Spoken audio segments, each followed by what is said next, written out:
নমস্কার বন্ধুগণ। আপনাদের সবাইকে আবার স্বাগত জানাচ্ছি টিসিসির আরেকটা নতুন পডকাস্টে। আজকে আমরা আমাদের মধ্যে পেয়েছি mister Satyajit Bhattacharya. Is an avid geography student এবং উনি জিওগ্রাফি নিয়ে পড়াশোনা করেছেন, ভূগোল নিয়ে পড়াশোনা করেছেন এবং মাস্টার্স করেছেন জিওগ্রাফি নিয়ে।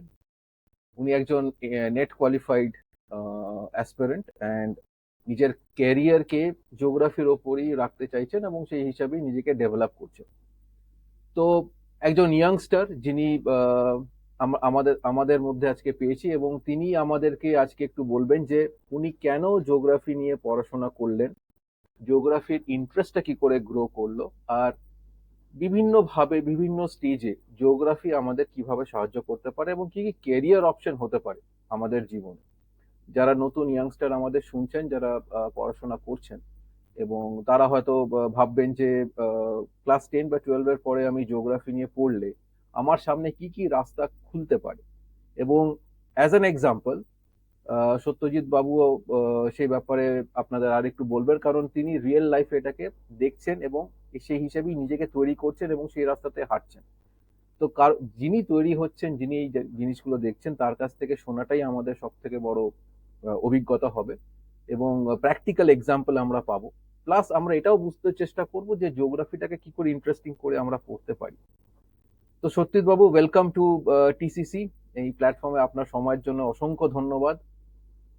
আহ, থ্যাংক ইউ দা সার্কেলকেও থ্যাংক ইউ একটা ইনিশিয়েটিভ নেওয়ার জন্য।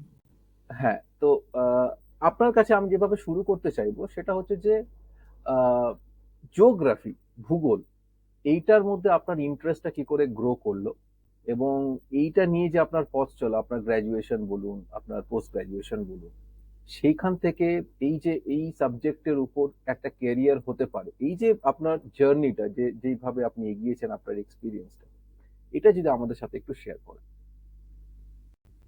তাহলে আহ, যদি জিওগ্রাফি নিয়েই বলতে যাই তাহলে জিও অ্যান্ড গ্রাফিয়া। তো সো টু বি স্পেসিফিক, আমাদের আর্থ, পৃথিবী, আর সেই পৃথিবীকে ভালোভাবে জানার যে একটা সুযোগ, সেটা জিওগ্রাফি সাবজেক্টটা করে দেয়। আরো অনেক অন্যান্য সাবজেক্ট নিশ্চয়ই আছে যেগুলো বিভিন্ন দিককে নির্দেশ করে, বিভিন্ন দিকের ব্যাপারে কথা বলে, বাট জিওগ্রাফির মাধ্যমে যতটা ভালোভাবে আমরা আমাদের পৃথিবীকে, আমাদের গ্রহটাকে জানতে পারি, আমার মনে হয় না আর কোনো সাবজেক্টে অতটা ভালোভাবে জানা যায়। আহ, তো এইটা এইটা একটা আমার ইন্টারেস্ট আসার একটা কারণ ছিল। তাছাড়াও এখানে তো অবভিয়াসলি ইন্টারেস্ট করার একটা ব্যাপার থাকে, যে স্কুল টিচাররা কিভাবে মানে জিনিসটা আমাদের সামনে ইন্টারপ্রিট করছে, কিভাবে জিনিসটাকে প্রেজেন্ট করছে সেইটা। আর অলসো প্যারেন্টস যারা রয়েছে তাদের একটা সাপোর্ট, এটা এটা এটা একটা সত্যি বড় একটা জিনিস। তো সেই সব দিক থেকেও, আর সত্যি বলতে কারণ ওইটাই যে মানে পৃথিবীটাকে আরো ভালোভাবে জানা। আর আর আমার নিজেরও অ্যাজ আ মানে জিওগ্রাফার বলতে পারেন বা অ্যাজ এ হিউম্যান বলতে পারেন, একটা শখ যে ঘোরাঘুরি করা, ঘুরে দেখা। কারণ আমরা তো এই পৃথিবীটাতে এসেছি, জন্মেছি পৃথিবীতে, পৃথিবীটাকে ঘুরে দেখতে হবে। তো সেই হিসাবেই আর কি জিওগ্রাফিটা পড়া আমার কাছে খুব ইন্টারেস্টিং হয়েছে, অন দ্যাট, এটাই। তো আপনি যখন এই যে ইন্টারেস্ট, যে ব্যাপারটা গ্রো করেছে, মানে পৃথিবীটাকে দেখা, পৃথিবীর মানে আমরা যেমন বিভিন্ন জায়গা ঘুরে দেখি, তো জিওগ্রাফি আমরা যতটুকু বুঝতে পারি সেটা হচ্ছে বিভিন্ন ল্যান্ডফর্ম বোঝা, বিভিন্ন ফরেস্ট জানা, বা তাদের মধ্যে যে লাইফ ফর্ম আছে তার সাথে যে ইন্টারাকশনটা হচ্ছে, মানে হেমিস্ফিয়ার, বায়োস্ফিয়ার, কত রকমের অ্যাটমসফিয়ার, এই যে পুরো পুরো ব্যাপারটা জিওগ্রাফির মধ্যে ঢুকে আছে, এটাকে বোঝা। ইনফ্যাক্ট আজকে আমরা যখন আলোচনা করছি it's a world environment day, তো তারও একটা বড় অ্যাসপেক্ট হচ্ছে জিওগ্রাফি সম্বন্ধে, মানে পৃথিবী সম্বন্ধে আরো বেশি করে জানা। কারণ প্ল্যানেট বি, মানে আমাদের কাছে আর কোনো প্ল্যানেট নেই, আমাদের এই একটাই প্ল্যানেট আছে এবং সেটাকে আমাদের বাঁচিয়ে রাখার জন্য আমাদের সব সব ব্যাপারে আমাদের স্টেপ নিতে হবে আর কি, সেইভাবে আমাদের এগোতে হবে। তো এই যে বিভিন্ন জায়গায় দেখার একটা যে ইচ্ছে, তার থেকে যে জিওগ্রাফি পড়ার ব্যাপারটা, এর সাথে সাথে আপনি টেকনিক্যালিটিসটা কি দেখলেন? মানে ধরুন এই যে সাবজেক্ট আমি পড়ছি, তাতে কি কি টেকনিক্যালিটিস বা এর সাথে আর কি কি টুলস আমাকে শিখতে হয়েছে এই সাবজেক্টটাকে বুঝতে? আচ্ছা, সত্যি বলতে জিওগ্রাফি জিনিসটা আমরা আশেপাশে যা জিনিসপত্র দেখতে পাই সেগুলো নিয়েই আর কি কথাবার্তা বলে। একজন মানুষ যে একটা সমভূমিতে রয়েছে, একজন মানুষ যে একটা মালভূমি বা একটু উঁচু জায়গায় রয়েছে, আর যে একদম পাহাড়ে রয়েছে, তার যে কোনো মরুভূমিতে রয়েছে, প্রত্যেকের জিওগ্রাফি আলাদা, কিন্তু প্রত্যেকের সামনেই একটা জিওগ্রাফিক পার্ট রয়েছে। এবার সেইটা জানাটা আমাদের প্রথমত দরকার, এটা তো একটা অবভিয়াস কারণ। এটা ছাড়াও মানে আমি যদি বলি একদম টেকনিক্যাল দিক থেকে, জিওগ্রাফি নিয়ে যদি আমি চাই যে অ্যাটলিস্ট 12 মানে আফটার 10 আমি জিওগ্রাফিটা নিয়ে পড়বো, সেই হিসাবে কিন্তু হ্যাঁ কিছুটা বলতে পারেন যে আমাদের অঙ্কের কিছুটা পার্ট রয়েছে জিওগ্রাফি বাদে। যদি আমি কিছুটা পার্ট আমাদের দর্শনের রয়েছে, জিওগ্রাফিক থট বলে একটা পার্ট থাকে, এনভায়রনমেন্টাল সায়েন্সের একটা বড় পার্ট থাকে। এছাড়াও geography as being a miscellaneous subject, আমরা যে যে সাবজেক্ট মোটামুটি ছোট থেকে পড়ি বা 11-12 কম বেশি যে সাবজেক্ট গুলোকে আমরা দেখি, ইনফ্যাক্ট বায়োজিওগ্রাফির যে পার্ট, সেটা বায়োলজিতে খুব ভালোভাবেই বায়োলজির মধ্যে খুব ভালোভাবেই রয়েছে। ওকে, সো এই সব জিনিসগুলো সবকিছুই মিলিয়ে আর কি জিওগ্রাফি। একটা দিক থেকে বলতে গেলে জিনিস মানে এটাও বলা হয় geography is mother of all science, এরকমও বলা হয়। কারণ আমরা যদি মানে গ্রিক ফিলোসফারদের দেখে থাকি, তারা কিন্তু কোনোদিন মানে জিওগ্রাফি বা ভূগোল এটা নিয়েই না। যে এরাটোস্থেনিসের বক্তব্য থেকে আমরা প্রথম মানে ভূগোলের ব্যাপারে সেভাবে জানা শুরু করি, কিন্তু তার আগে যা যা জিনিস তারা বলেছেন, তারা বিভিন্ন দিকে কিন্তু কাজ করেছে, এটার মাধ্যমে তারা জিওগ্রাফিটাকেও এক্সপ্লোর করেছে। তো সেই হিসেবে জিওগ্রাফি খুবই মানে ইন্টার রিলেটেড মিসলেনিয়াস একটা সাবজেক্ট। আর সেই দিক থেকে জিওগ্রাফি সাবজেক্টটা আফটার মানে আমি যদি বলি আফটার 12 সেটার ব্যাপ্তিটাও অনেকটা রয়েছে as being an humanities subject. Okay. সায়েন্সের বা কমার্সের ব্যাপারে আমরা অনেক শুনেছি বা জেনেছি, কিন্তু জিওগ্রাফির ব্যাপারেও অনেক ব্যাপ্তি রয়েছে, সেগুলো আমি আস্তে আস্তে বলবো। এটাই। আচ্ছা, আচ্ছা। আরেকটা যেটা দিক আপনার আছে, আপনি ছাত্রছাত্রীদের পড়ান, আপনি বিভিন্ন ক্লাস করান রিলেটেড টু জিওগ্রাফি।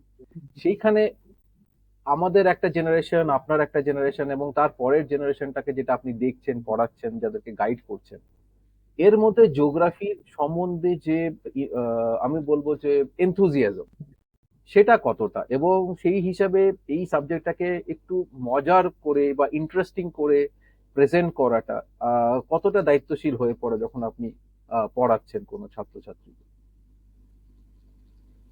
একটা যেটা হয় এখন প্রত্যেক স্টুডেন্টই যখন তারা 9-10-এও উঠে যাচ্ছে বা যদি ধরি 8, তারা খুবই অ্যাডভান্সড। মানে তারা অটোমেটিক্যালি তখন থেকেই জানে যে আমি কিভাবে আফটার 12 আফটার গ্রাজুয়েশন কিভাবে টাকা ইনকাম করতে পারবো, কোন দিকে গেলে আমি টাকাটা আগে ইনকাম করতে পারবো, কোন দিকে গেলে আমার জব অপরচুনিটি বেশি হবে, অনেকেই জানে এখন, ওইটুকু বয়স থেকেই জানে। তো সেই হিসেবে যেহেতু জিওগ্রাফি সাবজেক্টটা কিছুটা হিউম্যানিটিস ঘেঁষা সাবজেক্ট, যদিও জিওগ্রাফিতে আমি নিজে এমএসসি, জেনারেলি জিওগ্রাফিতে এমএসসি ডিগ্রি দেওয়া হয়, কিছু কিছু ক্ষেত্রে সাবজেক্ট কম্বিনেশনের জন্য এমএ দেওয়া হয়। তো এবার এই এমএসসি ডিগ্রিটা আছে, এটা তো একটা ভ্যালু আছে। কারণটা কি?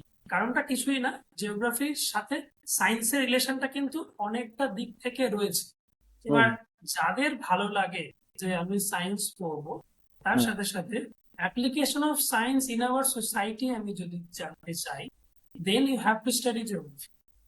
আচ্ছা। এটা আমার নিজেকে মানে আমি যখন আপনি যদি আমাকে জিজ্ঞেস করেন, আমি বলবো এইটা একটা বড় কারণ হওয়া উচিত। কেউ যদি চায় যে ওই সায়েন্সটাকে কি করে আমি সোসাইটিতে অ্যাপ্লাই করতে পারি হুম, এই জিনিসটা, কারণ আমাদের সিবিএসই তো জিনিসটা কিন্তু বলা হয় সোশ্যাল স্টাডিজ। ইনফ্যাক্ট মানে আমি একটা ইনস্টিটিউটের ব্যাপারে আজকে বলবো আফটার গ্রাজুয়েশন স্টাডির ব্যাপারে, Tata institute of social science. Hmm. তো এই ইনস্টিটিউট গুলো তৈরি করা কিন্তু এই হিসাবে যে application of science in our society, এটা জানার জন্য। আর এটা ছাড়াও আমি যদি বলি টিচারদের দিক থেকে কিছুটা, যেটা একটা কিছু কিছু অনেক স্কুলে পড়ানো হয়, অনেক স্কুলে হয় না, সেটা হচ্ছে একটা বড় প্রবলেম। মানে আমাদের একটা জিনিস যখন আমি দেখাচ্ছি স্টুডেন্টকে বোঝাচ্ছি আমি কি পরিমাণ লার্নিং এড ইউজ করছি, হয়তো টিচাররা যদি আরেকটু বেশি ভালোভাবে কোনো ভিডিও বা কোনো আহ, ভালো স্লাইড, পিপিটি স্লাইড করে যদি দেখান। যে কোনো ক্ষেত্রে আমরা ইদানিং বইগুলোতেও দেখছি West Bengal government West Bengal board থেকে শুরু করে সিবিএসসি বোর্ডের বইতেও প্রচুর ছবি চলে এসছে, প্রচুর এক্সাম্পল চলে এসছে। এক্সাম্পল ছবি এগুলো এক্সট্রা পার্ট নয়, এগুলো হচ্ছে এক এক ধরনের লার্নিং এইড, হুম তাদেরকে বোঝানোর একটা ওয়ে। সো টিচাররা যদি এইগুলো ইনিশিয়েট করে বেশি পরিমাণে, তাহলে সাবজেক্টের ব্যাপারে জানতে পারবে, বুঝতে পারবে। আর সত্যি বলতে এইটাও ঠিক, যেটা আমি বললাম প্রথমে, এই যে এখন 8, 9, 10 থেকেই বাচ্চারা অনেকটা নলেজ গেইন করে যাচ্ছে যে কি করতে হবে, আমার কোনটা করলে বেটার, কোনটা করলে বেটার নয়। তো সেই দিক থেকে তাদেরকে ওই 8, 9 থেকেই একটা গাইড দেওয়া, যে এই জিওগ্রাফি নিয়ে এই ফিল্ডে তুমি কিন্তু চাইলে গিয়ে এস্টাবলিশ করতে পারো, এই আচ্ছা। ফিল্ডে গেলে জিওগ্রাফি নিয়ে তুমি কাজ করতে পারো। এইটা টিচারদেরই উচিত উচিত তাদেরকে বলা, বা কোনো ক্ষেত্রে স্কুল, যেই ইনস্টিটিউশনই হোক। তো এটার মাধ্যমে তারা হয়তো ওই দিক থেকে ইন্টারেস্ট পাবে যে না, জিওগ্রাফি নিয়ে পড়লেও তো এই কাজগুলো করা যেতে পারে। এইটা আমার নিজের মন। রাইট, তার মানে হচ্ছে যে যেই জেনারেশন, এই জেনারেশনে প্রচন্ড তো মানে তাদের মানে কি বলবো, তাদের ইন্টারেস্ট ব্যাপারটা গ্রো করছে সাইমালটেনিয়াসলি উইথ দি মানে মানে ক্যারিয়ার পাথের উপর নির্ভর করছে আর কি। এই যে আমি আগে থেকেই ঠিক করব যে কোনটা নিয়ে আমি এগোবো, যেটা আমরা হয়তো আগের জেনারেশনে আমরা করতাম না। আমরা কিছুটা হলে হয়তো we use to wait for our academic results and decide then. এখন আগে থেকেই তারা ঠিক করছে, এবং সেই জায়গাটাতেই আমাদের একটা রোল আছে যে to highlight what are the different career options হতে পারে if if if we are going to pursue geography. এই সম্বন্ধে আপনি একটু বলুন যে কি কি ক্যারিয়ার অপশন আসতে পারে, কি কি ইন্টারেস্টিং দিক হতে পারে, নতুন নতুন কিরকম কি আসছে এই সাবজেক্ট পড়লে, যেটা আমাদের হয়তো আরো নতুন নতুন বিভিন্ন এখন ভোকেশনাল কোর্স খুলছে, বিভিন্ন এমপ্লয়মেন্ট জেনারেশনের দিক থেকেও কিছু স্কিল যে ব্যাপারটা, স্কিল লেভেল যে ব্যাপারটা, সেটা অনেকটা বেশি এখন ব্যাপ্তি পেয়েছে। তো সেই ব্যাপারে geography as a career option কিরকম কি হতে পারে, যেটা আপনার ধারণা? আহ, আমি আফটার এইচএস যদি আমি, সেই হিসাবে গ্রাজুয়েশন লেভেলে জিওগ্রাফি নিয়ে পড়ে আমি এইচএস থেকে পাস করে বেরোলাম। তো দেন গ্রাজুয়েশন লেভেলে গিয়ে বিএ জিওগ্রাফি বা বিএসসি জিওগ্রাফি, আর এটা ছাড়াও জিওগ্রাফি ছাড়াও মানে আমি যদি জিওগ্রাফি ফিল্ডটা নিয়ে এগোতে চাই, এনভায়রনমেন্টাল সায়েন্স বা জিওলজি, আরবান প্ল্যানিং, এইসব জায়গাগুলো রয়েছে, সোশিওলজি, এগুলো রয়েছে। কিন্তু আমি যদি আফটার গ্রাজুয়েশন বলি, আফটার গ্রাজুয়েশন ওয়েগুলো ডিফারেন্ট হয়ে যায়, কারণ অনেকে আফটার গ্রাজুয়েশন স্ট্রেট চায় আমি চাকরিটা দিব। এরকম যদি কারোর আইডিয়া থাকে, তাহলে তার জন্য একটা ব্যাপার হচ্ছে গিয়ে যে ওখান থেকে PG diploma in GIS remote sensing, আচ্ছা। Geo informatic science, GIS remote sensing. এই জিআইএস রিমোট সেন্সিং জিনিসটা খুব নর্মাল একটা ব্যাপার, যে আমাদের যে স্যাটেলাইট গুলো রয়েছে, সেইগুলো যে ডেটাগুলোকে গ্যাদার করছে, ওই ডেটাগুলো থেকে কিভাবে আমরা ম্যাপ বিল্ড করতে পারি, শুধু ম্যাপ বিল্ড করে না, ওই ম্যাপটাকে আবার অ্যাপ্লাই করা আমাদের হুম বিভিন্ন ধরনের কাজ। এটা আমাদের ফোনে গুগলে কোনো গুগল ম্যাপ দেখা থেকে শুরু করে, অন্য কোনো জায়গার ওয়েদার আপডেট নেওয়া থেকে শুরু করে, কোনো জায়গার একটা ফরেস্ট ম্যানেজ করা থেকে শুরু করে, ইভেন একদম অ্যাডভান্সড একটা লেভেল হচ্ছে গিয়ে, এটাও আমি জাস্ট একটা এক্সাম্পলই বলছি, সোলার পার্ক হচ্ছে আস্তে আস্তে আমাদের অনেক জায়গায়, হুম সোলার হুম। সেল দিয়ে সোলার পার্ক। সোলার পার্কে তো অনেকগুলো সোলার সেল, আপনি কি করে বুঝবেন কোন সেলটা কি প্রবলেম, কোনটার কি মেনটেনেন্স এর দরকার? ওপর থেকে ড্রোন ইমেজ তোলা হচ্ছে, স্যাটেলাইট ইমেজ না, ড্রোন ইমেজ তোলা হচ্ছে, ইমেজ তুলে ওখানেই স্ক্যান করে বোঝা যাচ্ছে কোন সেলটায় প্রবলেম রয়েছে, কোনটাকে দেখতে হবে, কিওর করতে হবে। তো এতটা ফাস্ট কাজে হচ্ছে, এটা একটা এক্সাম্পল দিলাম। সো এরকম ভাবেই কিন্তু প্রচুর ইন্ডাস্ট্রি রয়েছে, GIS industry, remote sensing industry, এখন লোকজন সার্চ করলে অনেক জায়গায় জানে পাবে। এই এটা ডিপ্লোমা কোর্স যাদবপুর ইউনিভার্সিটিতে হয়। এছাড়াও আরো অনেক প্রাইভেট বা গভর্নমেন্ট অর্গানাইজেশন নিশ্চয়ই আছে, আমি একটা এক্সাম্পল বলছি, যাদবপুর ইউনিভার্সিটি। তো এইরকম কোর্স হয়। এছাড়া বোধহয় হ্যাঁ, আমাদের সরসুনা কলেজেও হয়, আমাদের সিইউ এর যে সরসুনা কলেজ ওখানেও হয়, এটা জিআইএস ডিপ্লোমা। এবার যদি কেউ চায় না আমি জিআইএস টা নিয়ে আমি একটুখানি মাস্টার ডিগ্রি লেভেলে একটা চাই কিছু, তো সে চাইলে এমএসসি ইন জিও ইনফরমেটিক্স করতে পারে, GIS remote sensing Jio informatics করতে পারে। সেটা মানে ওরা সফটওয়্যার গুলো শিখবে তখন, আর জিআইএস টু জিআইএস, এডাস, এইগুলো শেখা যায়। এগুলো আমরাও শিখেছি, কিছুটা আমাদের শেখানো হয় মাস্টার ডিগ্রিতে, যখন আমরা জিওগ্রাফি পড়ছি, অনার্স এর পড়ছি, তখন কিউজিআইএস শেখানো হয়। আজকাল বোধহয় কিছু কিছু ক্ষেত্রে 12 একটা একটা ওদের মানে একটা আইডিয়া দেওয়া হচ্ছে কিভাবে সফটওয়্যার দিয়ে রিমোট সেন্সিং করা যায়। তো এই জিনিসটা এটা এটা ছাড়াও মানে আমি বলবো যে এটা একটা বিশাল বড় ইন্ডাস্ট্রি। যদি ডিপ্লোমা করেও কেউ ঢোকে, সেখান থেকে আস্তে আস্তে মানে একদমই পুরো আইটি হাবের মেন যে কাজগুলো হয়, ডেটা ইঞ্জিনিয়ারিং থেকে শুরু করে সেই সব কাজের দিকে আস্তে আস্তে সে অ্যাডভান্স হতে পারে। অবভিয়াসলি এইসব ক্ষেত্রে তার স্কিল ডেভেলপমেন্টটা কাজ করবে, শুধু ডিপ্লোমা করে থাকলে তো হবে না, তাকে আরো অন্যান্য দিকে বিভিন্ন স্কিল ডেভেলপ করতে হবে। এইটা একটা রয়েছে যে একদম স্ট্রেট আমি ধরতে পারছি। এছাড়াও মানে জিওগ্রাফি অ্যাজ আ আমি যেটা বললাম আপনাকে মিসলেনিয়াস সাবজেক্ট, সবকিছুই জানতে হয় সেখানে। বায়োজিওগ্রাফিও যেরকম আছে, যেরকম পলিটিক্যাল জিওগ্রাফিও আছে, যেরকম জিওগ্রাফি অফ থটও আছে, আবার ক্লাইমেটের জিওগ্রাফিও আছে। তো সেই হিসাবে এটা আমাদের যে মানে ইন্ডিয়ার টাফেস্ট এক্সাম গুলোর মধ্যে একটা সিভিল সার্ভিস, সেই সিভিল সার্ভিসের এক্সামের ক্ষেত্রে খুব ইম্পর্টেন্ট একটা সাবজেক্ট, অপশনাল নেয় অনেকে জিওগ্রাফি। তো এই দিক থেকে জিওগ্রাফি খুবই ইম্পর্টেন্ট একটা সাবজেক্ট, সেটাও একটা ব্যাপার। আর এটা ছাড়া আমি যদি জিওগ্রাফি রিলেটেড আর বাকি ফিল্ড গুলোয় যাই, মানে হুম। এই ধরুন এনভায়রনমেন্টাল সায়েন্স, যদি আপনি ধরুন মানে জিওগ্রাফিতে এমএসসিও করলো, তো তারপরে সে চাইলে এনভায়রনমেন্টাল সায়েন্সে সিএসআইআর নেট দিতে পারে। CSIR net, UGC net. তো সিএসআইআর নেটে এনভায়রনমেন্টাল সায়েন্স হয়, ওখানে সে অ্যাপিয়ার করতে পারে being an MSc in geography, এরকম আমি দেখেছি আমি কিছু বন্ধুদের। সো এইটা একটা, এবার এটা থেকে সেটা অবভিয়াসলি রিসার্চ ফিল্ডে চলে যাচ্ছে, সিএসআই নেট আপনি যেটা বলছেন হ্যাঁ মোস্ট হ্যাঁ প্রবাবলি। ওটা ওটা হ্যাঁ এক্স্যাক্টলি ওটা ওটা রিসার্চ ফিল্ডের দিকে চলে যাচ্ছে। সো এই এই জায়গাগুলোই মেন। এটা ছাড়াও আরেকটা যেটা আমরা আরবান অ্যান্ড রিজিওনাল প্ল্যানিং এর একটা ব্যাপার রয়েছে, masters of urban and regional planning. এটা করানো হয় আপনার স্পা দিল্লি, এটা হচ্ছে কি school of planning and architecture in Delhi. Right. এইটা প্লাস আপনার centre for environment planning and technology, CEPT এখানে, সেটা প্লাস আহমেদাবাদে। আইআইটি। হ্যাঁ হ্যাঁ। রাইট। আর প্লাস আইআইটি, অনেক আইআইটি রয়েছে, সেখানেও এরকম সাবজেক্ট বেসড মাস্টার্স কোর্স হয়। সো এইগুলো এটার career option urban planning, transport planning, policy advisor এইসব দিকে যায়। আর এই দিক থেকেও সে সিভিল সার্ভিস বা এই দিকে যেতে পারে। এটা এটা এটা খুবই একটা ভালো আইডিয়া সেই দিক থেকে। আর এগুলোর ক্ষেত্রে সবই মানে বিএসসি ইন জিওগ্রাফি হলেও সে অ্যাপ্লাই করতে পারে, এইটাই।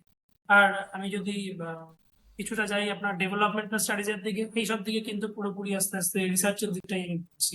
মানে একদম যদি আমি ধরি ডেভেলপমেন্টাল স্টাডিজ এ, এমএ ডেভেলপমেন্টাল স্টাডিজ, এটা ওই আমাদের যেটা আমি একটু আগে বলছিলাম tata institute of social science, সেখান থেকে আইআইটি যেগুলো আছে আমাদের, অনেক আইআইটি তে আজিম প্রেমজি ইউনিভার্সিটি আছে একটা, তো এখানে করানো হয় এইসব জায়গায়। প্লাস আরেকটা আরো একটা ভালো সুযোগ, সেটা আমার একজন ইউনিভার্সিটি ফ্রেন্ডও রয়েছে, ওখানে কাজ করছে, এমএ ইন পপুলেশন স্টাডিজ। আচ্ছা population studies institute, international institute for population studies, IIPS Mumbai. খুব আচ্ছা। পপুলার একটা ইনস্টিটিউট আমাদের ভারতের। তো সেখানে একদম ডেমোগ্রাফি যে জিনিসটা আমরা বুঝি, পপুলেশন হুম হুম ডেমোগ্রাফি, সেটা হুম। নিয়েই পুরো কাজ হয়, সেন্সাস, পুরো জিনিসটা ওইখান থেকেই কাজ আচ্ছা। হয়। সো এই সব জিনিসপত্রগুলো, এইটা মানে এগুলো অবভিয়াসলি একদমই রিসার্চ বেসড কেরিয়ার পাথ, তাকে একদম মানে ডেডিকেটেড হতে হবে জিওগ্রাফির দিকে, এটা ঠিক। এই ব্যাপারটা অবভিয়াসলি দরকার। আর তাছাড়া আরেকটা যেটা, এটা এমবিএ কোর্স, একটা MBA in rural management sustainability development. এই কোর্সটা আপনার institute of rural management Anand, IRMA, Gujarat Anand, IRM, হ্যাঁ। ওখানে ওখানে ওখানে এই কোর্সটা হয়। Plus Xavier institute of management Bhubaneswar, আচ্ছা। XIMB, XIMB. ওখানে। প্লাস ওই আমি যেটা বললাম Tata institute of social science, এটা খুব বড় একটা ইনস্টিটিউট। মানে কারেক্ট। এটা আমি যতদূর জানি, ইফ আই এম নট রং, আমরা যে জামশেদজি টাটা এবং স্বামী বিবেকানন্দের একটা হুম কনভারসেশনের ব্যাপারে শুনে এসেছি অনেক। হুম তো হুম সেইটার একটা কাইন্ড অফ রেজাল্ট বলতে পারে। হুম হুম উনি হুম যে বলেছিলেন যে আমাদের ভারতের জনগণকে তৈরি করা, হুম। আর আমাদের ভারতেই প্রোডাক্টকে বানানো, আর সেটাকে ভারতের লোকজনের মধ্যে সেল করা, বাইরে থেকে কিছু এনে নয়। এই রাইট। যে আইডিয়াটা, এই আইডিয়াটার একটা অ্যাপ্লিকেশন হলো এই টিআইএসএস। তো টিআইএসএস এর নাম ওই জন্য এত জায়গায় আমরা পাচ্ছি, হুম অ্যাজ বিং হুম এ টাটা মানে টাটার একটা গ্রুপ, টাটার একটা পার্ট, তো সেই হিসাবে tata institute of social science. এছাড়াও অবভিয়াসলি এটা ওই আপনার আরেকটা ইনস্টিটিউটের নাম রয়েছে Indian institute of forest management. তো এখানেও রুরাল ম্যানেজমেন্ট বা সাস্টেনেবিলিটি ব্যাপারটা, এটা মূলত আপনার একদমই ডেভেলপমেন্টাল প্রজেক্ট গুলোর ব্যাপারেই কাজ করে এইটাই। আর এটা ছাড়া যেটা আমি বললাম একটু আগে, পিজি ডিপ্লোমা যেগুলো হয় আপনার কার্টোগ্রাফি, সার্ভে বা জিওস্পেশাল সায়েন্স, যেটা মানে রিমোট সেন্সিং বা জিও ইনফরমেটিক্স, এই সব দিকেই মূলত কাজগুলো হয়। তো এইগুলো মোটামুটি ফিল্ড। এটা ছাড়া যে ফিল্ডটা আছে, এই ফিল্ডের ব্যাপারে আমরা অনেকে জানি, সেটা হচ্ছে কি টিচিং ফিল্ড পুরোপুরি ভাবে। মানে আফটার মাস্টার্স তুমি যদি যাও as a post graduate teacher, after masters and obviously after BEd, as a post graduate teacher তুমি কোনো জায়গায় ইমপ্রুভ হতে পারো। আর তাছাড়া তুমি যদি জাস্ট আফটার গ্রাজুয়েশন যাও as a trainee graduate teacher (TGT) from class 6 to 8, আর postgraduate program probably 9 to 12। এটা আমি সিবিএসসি ওয়াইজ বলছি। সো সেই হিসাবে তুমি একটা স্কুলের টিচার হিসাবে জয়েন করতে পারো। আর এটার ক্ষেত্রে আবার অনেকে এটাও করে যে ডিএলিড করে রাখে প্রাইমারি টিচারের জন্য। সো আচ্ছা, প্রাইমারি টিচারের জন্য এক্স্যাক্টলি সিটেট এর পেপার 1 একটা পরীক্ষা হয়, সেটা পাশ করা থাকলে সে সব গভর্নমেন্ট স্কুলে প্রাইমারি টিচারে অ্যাজ আ জব হিসেবে পেতে পারে। আর পেপার 2 ক্লাস 6 to 8 যেটা আমি বললাম, সেটাতে সে অ্যাপ্লাই করতে পারে। এখনো একদম একটা কথা চলছে যে সুপার সিটেড বা সুপার টেট বলে কিছু একটা হবে, যেটা একদম পিজিটি লেভেলের টেট হিসাবে থাকবে, সেটা এখনো শুরু হয়নি। তো এইগুলো সে যা যেটা ইম্পর্টেন্ট সে অ্যাপ্লাই করতে পারে। এটা ছাড়া যেটা আছে সেটা হচ্ছে, যেটা আমার নিজেও সিটেড পেপার 2 ক্লিয়ার করা, আর নেট জেআরএফ, এটা সে অ্যাপ্লাই করতে পারে for only research purpose and assistant professorship. কারো যদি ইচ্ছা থাকে যে আমি অ্যাজ এ লেকচারার জয়েন করবো কলেজে। সেটা আই থিঙ্ক আন্ডার ইউজিসি আর কি। হ্যাঁ, এটা আন্ডার ইউজিসি, নেটটা আন্ডার ইউজিসি অবভিয়াসলি। ইউজিসি, হ্যাঁ, ইউজিসি নেট, এটা জিওগ্রাফির দিক থেকে করতে পারে। আর ওই আরেকটা নেট বললাম সিএসআইআর নেট, ওটা আর্টস সায়েন্সের দিক থেকে যেতে পারে। ওটা একদমই সিএসআইআর, মানে শিওরলি আপনারা অনেকেই জানেন যে সিএসআইআরটা পুরোপুরি সায়েন্স বেসড সাবজেক্ট গুলো হ্যাঁ। নিয়েই পুরো হয়। হুম। তো সেই দিক থেকে সে অ্যাপ্লাই করতে পারে। এরকমই মোটামুটি ফিল্ড রয়েছে। আর পিএইচডি তো আমরা সবাই জানি, জিওগ্রাফি সাবজেক্ট পিএইচডি জিওগ্রাফিতেও হয়। আর আমি শিওর, আমি অন্যান্য যে ফিল্ড গুলো বললাম, ইভেন মানে জিও ইনফরমেটিক্স এর পিএইচডি এরকমও অনেকে করে। সো পিএইচডি ফিল্ডটা সবকটা যেখানে আমরা দেখছি মাস্টার্স ইন রয়েছে, সেখানে পিএইচডিও নিশ্চয়ই এখানে। ওকে, রাইট। সো সেই হিসাবেই আর কি আমার এইটুকুই অ্যানালিসিস, আমার যা মনে তার হয়। মানে আমি যদি সাম আপ করি, অ্যাকচুয়ালি আমি যদি পুরোটা একটু সাম আপ করার চেষ্টা করি, তাহলে গ্র্যাজুয়েশন অবধি আমার সাবজেক্ট আমার মাস্টারি করতে হচ্ছে, মানে I need to you know study what ever is there in geography related subject. তারপরে আমার স্পেশালাইজ কিছু ফিল্ডস আমি পাচ্ছি, মেবি আমি মাস্টার্স করেও সেটা করতে পারি। সেখানে মাস্টার্সের পরে I can go for diploma, যেমন আমি অন্য সাবজেক্টও আমরা করে থাকি আর কি। কিন্তু জিওগ্রাফিতে কিছু কিছু এলিমেন্টাল ডিফারেন্স আছে, যেমন আমরা যেটা পড়লাম, যেটা আমরা শুনলাম বা আমরা ডিসকাস করলাম, সেটা হচ্ছে জিআইএস। এই জিআইএস এর ব্যাপারটা একটা বড় বড় ব্যাপ্তি হচ্ছে, এবং দিস খুব ইজ বড় একটা ইন্ডাস্ট্রি। ইন্ডাস্ট্রি, এবং also coming under lot of application. এই যে অ্যাপ্লিকেশন গুলো, যেগুলো অ্যাপ্লিকেশন বেস হচ্ছে, জিআইএস বেসড মাস্টার প্ল্যান তৈরি হচ্ছে, বা জিআইএস বেসড কোন অ্যাপ্লিকেশন তৈরি হচ্ছে, যেগুলো is really the foundation being the maps generated, এবং রিয়েল টাইম ইনফরমেশনের জন্য যে ব্যাপারগুলো থাকে, সেখানে একটা বড় ফিল্ড। সো জিওগ্রাফি এই জিনিসটা বিশালভাবে অফার করছে আর কি। এবং তার সাথে সাথে তো কিছু কিছু যেগুলো আছে, মানে স্পেসিফিক্যালি যেটা আমরা শুনলাম, সেটা হচ্ছে যে একটা হচ্ছে রিসার্চ বেসড নেট হতে পারে, এনইটি যেটা, সেটা সিএসআইআর এর জন্য, যেটা আর একটা ইউজিসি রিলেটেড, যেটা পড়ানোর জন্য হতে পারে বা নিজস্ব রিসার্চের জন্য, তারপরে সেটাকে আমরা সিএসআইআর এর ক্ষেত্রে স্পেসিফিক্যালি আর্টস সায়েন্স ডোমেইন থেকে, কারেক্ট। জিওগ্রাফি ডোমেইন থেকে সিএসআইআর এর নেট হয় না। জিওগ্রাফি আচ্ছা, ডোমেইন থেকে ইউজিসি নেট। আচ্ছা, আচ্ছা, তো সো সেখানে আর্ট দুটোরই সায়েন্স করতে হবে, সিলেবাস মানে একটু আরেকটা। ডিফারেন্ট। হ্যাঁ, আচ্ছা, ওটা আর্টস সায়েন্সটা একটু আলাদা, কিন্তু হ্যাঁ মানে ক্লোজ টু জিওগ্রাফি আমরা বলতে পারি। Right, right. সিলেবাসটা একটু চেঞ্জ হয়ে যায়। আচ্ছা, আচ্ছা। বাট সে আমরা এখান থেকে যেতে পারি আর কি, উই হ্যাঁ, ক্যান অ্যাকচুয়ালি sure, ন্যাভিগেট হ্যাঁ। The same. হুম। তো তার সাথে আবার ম্যানেজমেন্ট দিক থেকেও অনেক কিছু পসিবিলিটি আছে, যেখানে ম্যানেজারিয়াল সায়েন্স যেটা আমরা পড়ে থাকি, আমরা যেগুলো আগে পড়তাম, বা সো কল ক্লাসিক্যাল ম্যানেজমেন্ট যেগুলো ছিল, সেখান থেকে অনেকটা এখন যেটা ব্যাপ্তি ঘটেছে, যে রুরাল ম্যানেজমেন্ট, নতুন ধরনের এই যে গুলো আছে, যেখানে geography plays a very important role. সোজা কথা হচ্ছে, যেখানে সোসাইটির মধ্যে আমি সায়েন্স ব্যাপারটাকে ইমপ্লিমেন্ট করছি, সেখানে আমার জিওগ্রাফির একটা বড় রোল আসছে। এবং সেটা যতক্ষণ মানব সভ্যতা থাকবে, সেই সায়েন্সটা আমাদের অ্যাপ্লাই করতেই হবে এবং আমাদের সেইভাবেই চলতে হবে। তো bottom line is lot of options, এবং সেই দিক থেকে চিন্তা করলে আমি নিজেকে কিভাবে তৈরি করব, সেটা আমার ইন্টারেস্টের উপর জিনিসটা আমাকে রাখতে হবে। তো সেই দিক থেকে এক্স্যাক্টলি এখন পরিস্থিতি যেটা, সেটা আপনার কি মনে হয় কোন কেরিয়ার অপশন গুলো বেশি লোকে বা ছেলে বা লোকেরা কি বেছে নিচ্ছে ইন জিওগ্রাফি? বলতে গেলে আমি যদি সত্যি কথা বলি, আমার আমার নিজের যা ফিলিং, আমাদের আশেপাশে যে স্টুডেন্টরা আছে তাদের মধ্যে অ্যাওয়ারনেসটা একটু কমই কিছুটা, কারণ তাদের কাছে খুব জিওগ্রাফি একাডেমিক্স মানে একাডেমিক্স একদম টিচিং অব্দি যাওয়া যায় এরকম টাইপের একটা ব্যাপার রয়েছে। আর আপনি আরেকটা জিনিস দেখলেন যে এই যে ইনস্টিটিউট গুলোর নাম বললাম সেগুলো সবই কিন্তু অল ওভার ইন্ডিয়া ডিফারেন্ট জায়গায় ছড়িয়ে রয়েছে। টিআইএসএস একটা মুম্বাই বেসড। সো এবার মানে স্টুডেন্টদের বাইরে যেতে হবে, তাদের সেই একটা মেন্টালিটি রাখতে হবে যে আমি বাইরে গিয়ে পড়াশোনা করবো। অবভিয়াসলি মানে আইআইটিও রয়েছে, আইআইটি আমাদের আশেপাশে স্টেটেও রয়েছে, স্টেটেও আছে। সো সেটাও একটা অবভিয়াসলি অপশন, কিন্তু এই যদি সে নিজের আইডিটা আলাদা করতে চায়, আরো একটা ইনস্টিটিউট আমাদের যে if I am not wrong দেরাদুনে remote Indian institute of yes, yes, sense, IIRS. একটা আছে, তো হ্যাঁ। ওখান থেকেও কিন্তু যে ইনফরমেটিক্স এর কোর্স, মাস্টার্স কোর্স ফলো করানো হয়, এমটেক আমি শিওর, বাট এবিসি সো সেইটা পুরো জিনিসটা এটাই হবে যে বাইরে যেতে হবে, তোমাকে জানতে হবে, বাইরে গিয়ে এক্সপ্লোর করতে হবে। সো এই এক্সপ্লোরটা খুব কম হয়। তো সেই হিসেবে তারা ওই জেনারেল লাইনটা নিয়ে ভাবছে বেশি। কিন্তু আমি যেরকম বললাম, আমি আমার 2-3 জন বন্ধুকে দেখেছি, একজন আইআইপিএস এ আছে, একজন আইআইআরএস থেকে, সেও এই ইনফরমেটিক্স নিয়ে করেছে কাজ। সো এইরকম কিছু কিছু এক্সাম্পল আস্তে আস্তে দেখা যাচ্ছে, কিন্তু নাম্বারটা খুবই কম। এটা একটা কারণ, এটা একটা ঠিক, নাম্বারটা খুবই কম।